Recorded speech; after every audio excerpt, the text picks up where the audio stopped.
안녕하세요. 차별화된 변호사 성정모입니다. 오늘은 좀 편하게 저에 대한 얘기나 그다음에 이제 뭐 사건, 어려운 법률적인 문제에 부딪혔을 때 이제 변호사를 만나게 되는데요. 그 과정에서 겪게 될 얘기, 그런 걸 조금 간단한 얘기를 좀 해볼까 합니다. 저는 연수원 34기고요. 그러니까 2002년도 월드컵이 막 하면서 사람들이 막 TV 앞에 있거나 아니면 뭐 광장으로 나가서 막 응원 활동을 하고 있는 그 와중에 저는 이제 독서실에서 열심히 공부를 해서 2002년도에 사법고시에 합격을 했습니다. 그래서 저는 연수원 34기고요. 그리고 저는 변호사 활동을 거의 이제 20년 가까이 해오고 있는 상황인데요. 제가 2019년도 6월 14일부터 2022년 6월 13일까지 중앙행정심판위원회가 있는 국민권익위원회, 거기에 국토해양심판과장으로 3년간 근무했습니다. 그래서 행정심판 사건을 1년에 거의 1000건 이상을 다뤘고요. 그러니까는 제가 국토해양심판과장이기 때문에 이제 사건이 들어오면 제가 그 사건을 직원들한테 좀 배분을 해주고 필요한 어떤 증거를 확보를 해라라고 해서 이제 지도를 해주고요. 그래서 모든 사건을 제가 한번 다 스크린을 할 수밖에 없어요. 그 다음에 이제 그래서 검토를 해서 이제 매주 화요일 2시에 중앙행정심판위원회에서 본회의를 합니다. 보통 오전에는 이제 음주 사건과 관련된 소위원회를 하고요. 2시부터는 이제 본회의를 합니다. 그렇기 때문에 거의 저희가 52주를 다 하거든요. 그래서 그런 사건을 거의 1년에 1000건씩 하면은 3년간은 3000건인데요. 과장 입장에서는 다른 과 사건도 다 검토를 해야 되기 때문에요. 그거보다 처리한 건수는 굉장히 많습니다. 그런 걸 또 처리를 해야 되고요. 그 다음에 이제 거기에서 책을 하나 만들었습니다. 750페이지 되는 행정심판의 이론과 실무라는 책을 만들었는데요. 제가 이제 거기서 이제 처분성 부분과 관련돼서 집필진으로 활동을 해가지고요. 그래서 나름대로 행정법 석사도 갖고 있지만 오랫동안 충청남도, 대전시, 세종시의 행정심판위원회의 위원도 했고 그 다음에 3년간은 국토해양심판과장을 했기 때문에 나름대로는 제가 사건에 관한 전문가라고 자부하게 된 거고요. 근데 그 전에 이제 행정사건만 처리한 것이 아니라 제가 이제 또 과학수사를 공부했습니다. 그래서 충남대에서도 과학수사 석사를 했고요. 그 다음에 이제 경북대에서는 법의학 석사과정을 거쳤고요. 그 다음에 이제 또 충남대에서 그 과학수사와 관련된 박사과정을 했습니다. 그래서 거의 한 10년간 과학수사를 공부를 해서 제가 형사사건도 좀 전문적으로 많이 했습니다. 그래서 제가 맡은 사건에 제가 방송에 출연하지는 않았지만 제가 맡은 사건이 그것이 알고 싶다에 나오는 사건들도 좀 있었습니다. 그리고 여전히 제가 우리나라에 있는 과학수사학회에 임원 활동을 하고 있고 그 다음에 제가 또 사단법인 한국법보행분석전문가협의체 간사를 맡고 있는데요. 그게 이제 요새에서는 옛날처럼 지문이나 족적이라고 하는 과학적 수사 방법이 활용되는 경우는 많지 않습니다. 대부분 이제 온 나라에 CCTV가 있기 때문에 CCTV로 어느 정도 특정이 되는 경우가 많아요. 그리고 우리나라에서 독립적인 과학 수사 방법 중에 하나로서 DNA가 가장 높은 증명력을 갖고 있습니다. 그래서 현장에서 DNA를 채취를 하고 DNA가 우리가 예상하는 그 범인께 맞다라고 하면 범인이 될 가능성이 굉장히 많고요.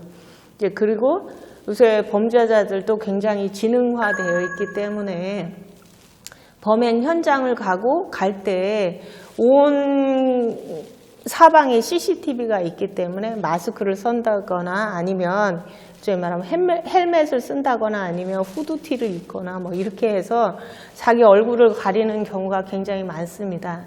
그럴 때 이제 제가 맡은 기관에서 하는 일 중에 하나는 뭐냐면 사건 현장에서 발견된 용의자의 영상과 우리가 이제 범죄자라고 생각하는 사람의 영상을 두 개를 비교를 해서 걸음걸이를 봅니다. 그래서 그 걸음걸이가 사람마다 굉장히 특이한 자기만의 고유한 어떤 지문 같은 게 있을 수 있거든요. 그래서 그 사람이 동일인이다 라고 하는 걸음걸이 분석을 하고 있습니다. 대부분 의사 선생님들이 많이 그걸 하고 있는데요. 저는 이제 법률적인 지원을 하고 있는데 그런 역할도 하고 있습니다. 또 아까 말했듯이 이제 과학 수사를 오래 했다 보니까 또 형사 사건을 좀 많이 하다 보니 제가 성범죄 사건도 굉장히 많이 다뤘습니다.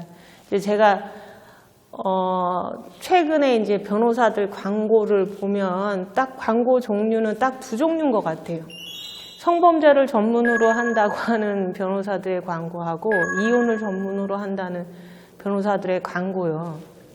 근데 실질적으로 모든 송부 사건이 성범죄하고 이혼만이 있는 건 아닙니다. 아까도 제가 하는 이런 행정 사건도 있고요. 다른 민사 사건도 있고요. 뭐 굉장히 다양할 수 있는데 요새 변호사들의 광고는 거의 성범죄하고 이혼이 많고요. 그래서 조금 안타까운 생각도 드는데 또 그런 광고를 많이 하는 법인이 굉장히 수입이 좋다고 하더라고요. 그래서 조금 드릴 말씀이 이제 수입이 많을 정도라고 하면은 수임을 하는 건수도 많고 그 다음에 이제 일종의 말하면 문의도 굉장히 많다는 거잖아요. 뭐 이혼 사건이야 당연히 우리나라의 이혼율이 많이 높아지다 보니까는 이혼 사건도 많이 늘어났을 건 맞는데요. 그런데 이제 최근에 제가 이제 뭐 성범죄 사건은 당연히 가해자를 변호하는 경우도 있지만 피해자를 변호하는 경우도 많습니다. 그리고 그래서 이제 좀 제가 드리고 싶은 말씀은 법무법인 이런 경우를 선임하는 경우가 많아요. 그런데 내가 이제 일종의 말하면 하나의 변호사를 보고서는 가서 선임을 했다. 그런데 이제 거기에 의견서가 나가거나 뭐 이런 거, 뭐 어떤 서면이 나갈 때 보니까 변호사 A, B, C, D, E 해가지고 변호사들 이름이 쫙 있어요. 그걸 보고서는 아예 나의 변호사는 뭐 4-5명 아니 거기에 있는 이름이 뭐 10명이면 야 나는 나한테는 한 사람하고 법인이라는 한 곳에서 계약을 했는데 내 변호사가 10명씩이나 되는구나. 그래가지고 어떤 분은 그러는 거예요. 이제 제가 어떤 변론을 하는 사건에서 그 제 의뢰인이 아니 변호사님 상대방은 변호사가 10명이나 붙었는데 저는 변호사가 1명이 붙었으니까 이거는 10대 1이니까는 이거는 저희한테 불리한 거 아니냐 이렇게 얘기를 하는데요. 그 법무법인은 솔직히 그 법인의 이름을 그냥 사건하고 직접적으로 관련을 안 하고 있는 변호사라도 이름을 다 넣는 경우가 있습니다. 그래서 보통 그 법무법인에서 내가 이제 변호사 10명의 이름이 있다라고 해도 실질적으로 상담을 하거나 아니면 서면을 내는 변호사는 그 중에 1명, 2명 그 정도인 경우가 많기 때문에 이름이 그렇게 잔뜩 써 있다고 그 사람들이 내 사건을 담당하는 사건이 아니다라는 생각을 좀 가지실 필요가 있고요. 그 다음에 문제는 보통 주변에서 지인으로 변호사를 알 수 있는 분도 계시지만 대부분은 지인 중에 아는 변호사가 없기 때문에 광고에서 어떤 내 사건이 성범죄 사건인데 그걸 전문으로 한다. 그래서 광고가 많이 나오니까 그 법인을 찾아가서 하는 경우가 있는데요. 물론 그 법인 자체에서 성범죄 사건을 많이 다뤄본 변호사가 반드시 있기는 합니다. 그런데 아까도 말씀드렸듯이 그 법인에서의 그 변호사가 처리를 하면 상관이 없는데요. 그 변호사 사무실에 진짜 경험이 전혀 없거나 이제 갓 들어온 신입 변호사가 사건을 처리하는 경우도 있거든요. 그럼 나는 성범죄 사건에 대해서 전문가라고 해서 이 법인의 사건을 의뢰했는데 실제로 내가 맡은 담당 변호사는 그거에 대한 전혀 전문가가 아니었기 때문에 그러면은 일종의 말하면 나는 전문가라고 보고서는 선임했는데 그게 아니면 또 황망한 경우도 있을 수 있죠. 그렇기 때문에 내가 이제 누군가한테 사건을 의뢰할 때 이제 광고 내용에만 현혹되실 게 아니라 내 사건을 직접적으로 담당하는 변호사가 어느 정도의 경험이 있는지, 그 다음에 어느 정도의 지식이 있는지, 그 다음에 사건을 제대로 잘 처리하고 있는지, 그 다음에 내가 준 수임료만큼의 어떤 사건을 처리하고 있는지, 사건을 잘 처리하고 있는지, 이런 거를 좀 꼼꼼하게 보셔야지 광고만 믿고서는 내가 그 전문으로 한다라고 해서 가서 변호사를 선임을 했고, 마침 그래도 의견서에는 막 변호사가 아마 10명씩, 최소 4~5명씩, 10명씩 이렇게 이름이 하니까, 막 좀 든든하다. 그런 생각을 갖고서는 알아서 잘 처리해 주겠지. 이런 생각만 가지고서는 사건을 대하시면 안 됩니다. 그래서 지금 우리나라에서 성범죄 사건과 이혼 사건에 대해서는 변호사들이 광고 시장에서 치열하게 광고를 하고 있기 때문에 광고에만 너무 현혹되시지 말고 그 사건을 처리하는 변호사의 그 자격과 능력 이런 거를 좀 더 꼼꼼히 봐주실 필요가 있다라는 말씀을 드리고요. 그 다음에 이혼 사건 같은 경우에는 무슨 크게 뭐 법리적으로 막 문제가 되는 경우는 많지 않습니다. 대부분 책임이 누구에게 있느냐, 그리고 어떤 법원에 따라서는 대부분 책임을 동등하게 봐줘서 뭐 이혼하는 데는 큰 무리 없이 서로 뭐 다 잘못이 있기 때문에 그래서 이혼은 해주는데, 결국은 그 핵심적인 부분은 재산 문제입니다. 그래서 재산이 어느 정도 서로 이렇게 투명하게 이렇게 많이 이렇게 노출이 되는지, 그 다음에 그 재산이 노출된 재산에 대해서 각자의 기여도가 어느 정도인지라고 하는데요.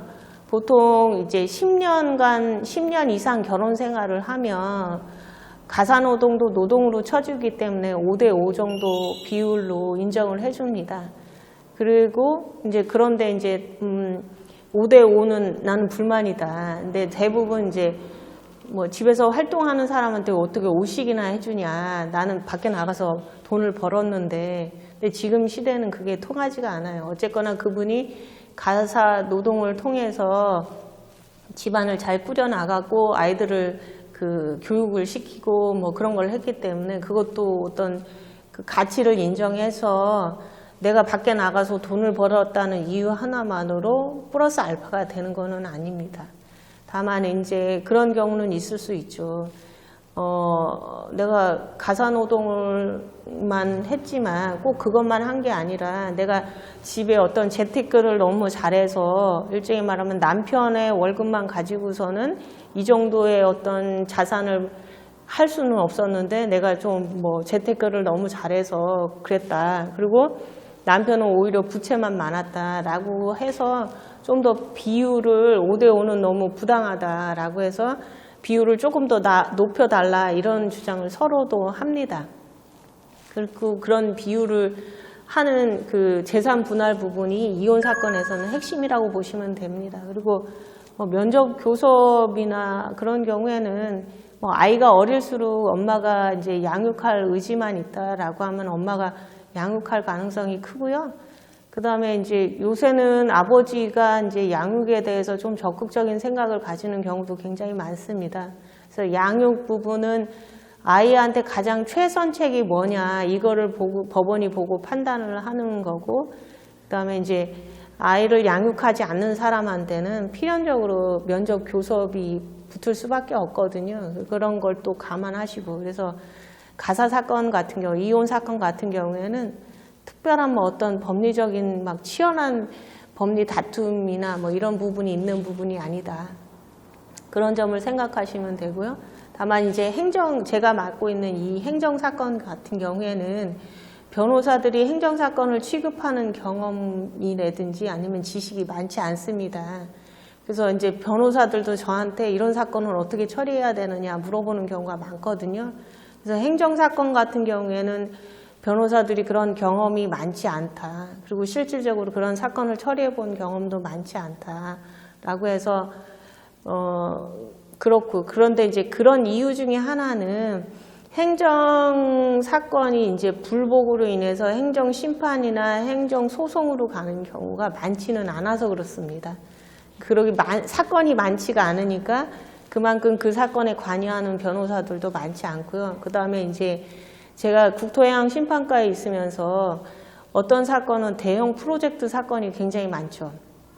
어떤 거는 뭐 최소 뭐 몇십억, 그러니까는 항공회사 같은 경우에 과징금 나오면 막 90억씩 막 이렇습니다. 90억, 120억 이럴 수도 있고요. 물론 뭐 4억짜리도 있을 수 있는데 어쨌거나 그게 과징금도 크고요.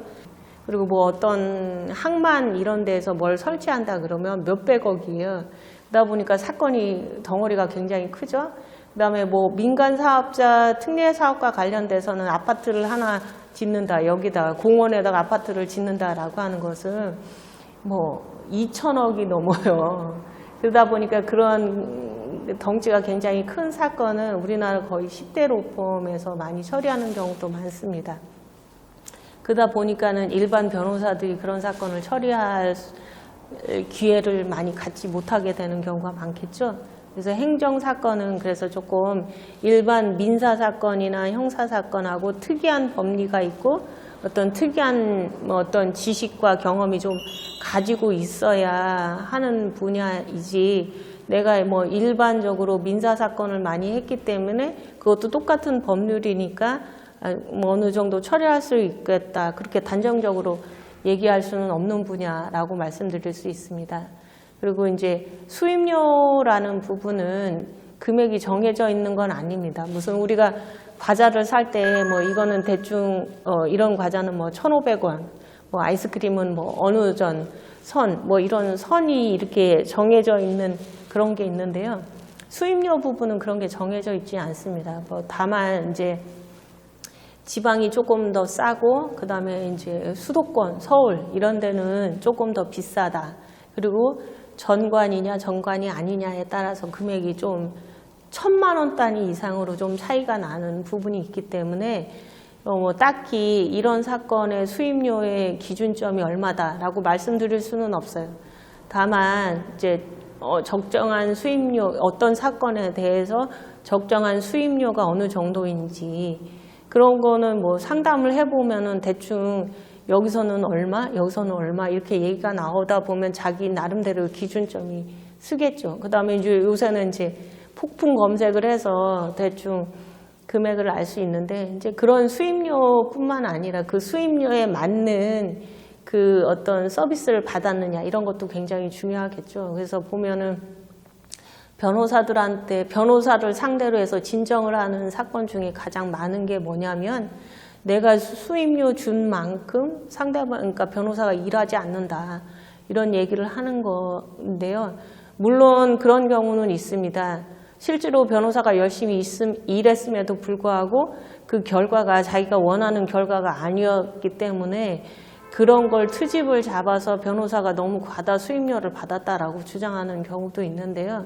그래서 적정한 수임료라고 하는 것은 없다. 다만 내가 처리해야 될 사건에 대한 난이도나 아니면 그 발품 이런 거에 따라서는 수임료는 약간 좀 높을 수도 있고 낮을 수도 있다. 그리고 그 준 수임료만큼의 적정한 업무가 있는지는 본인이 조금 꼼꼼하게 체크할 필요가 있다. 이런 얘기를 드리고요. 좀 더 뭐 자세하게 이게 내가 어떤 사건을 갖고 있는데 이 사건에 대해서 적정한 수임료가 어느 정도일지 아니면 이런 사건은 어떻게 처리를 해야 되는지 그런 게 궁금하시다 보면 저희 서진법률사무소로 연락 주시면 뭐 제가 친절하게 상담을 해드릴 테니까요. 연락 주시고요.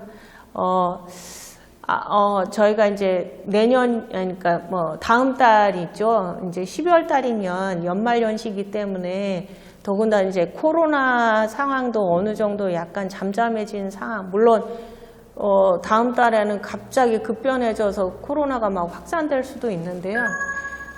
조금 약간 사람들이 풀어져 있는 이 상황에서는 음주운전과 관련된 일이 많을 것 같아요. 이제 저한테 최근에 이제 연락 오는 경우도 그런 사건에 대한 문의가 굉장히 많은 것 같은데, 제가 중앙행정심판에서의 최근에 어떤 처리 기준, 이런 부분과 관련해서 특강, 팁을 드릴 수 있는 어떤 유튜브 영상을 하나 올리려고 합니다. 그러니까 다음 달에도 제 영상 많이 구독해 주시고요. 좋아요 꼭 눌러주시기 바랍니다. 이상 차별화된 변호사 성정모였습니다. 감사합니다.